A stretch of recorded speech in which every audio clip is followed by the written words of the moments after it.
বস্তা সিমেন্ট নিলাম আর রড নিলাম কতটুকু? এই মুরাদ ভাই কই বিল কত টাকা আসছে? আমরা এখন আজকের হিসাবে আজকে হচ্ছে 26 তারিখ। 20 বস্তা নিছেন আর কি নিছেন? 20 তারিখ ও সাইড বলতেছে।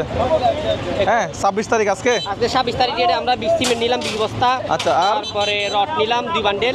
আচ্ছা হারু নিলাম। এগুলো কয় সুতা বা কি অবস্থা রডের? এগুলো 300 টা রড। 300 টা। 300 টা রড নিছেন আর কি নিছেন? তারপরে গুনা তার নিলাম, তার প্যারেক নিলাম। আচ্ছা তারপর এখানে গাড়ি ভাড়া কত? গাড়ি ভাড়া খরচ গাড়ি কত? ভাড়া 600। 600 টোটাল মিলে যদি অ্যামাউন্টটা বলি 26,130 টাকা আসছে। তাহলে আজকের বিল আসছে হচ্ছে 26। এই আপনার তাহলে এই গাড়ি টান দেন। এখানে আর কিছু আছে? রড আরেক বান্ডিল আছে। তাহলে টাকা কই?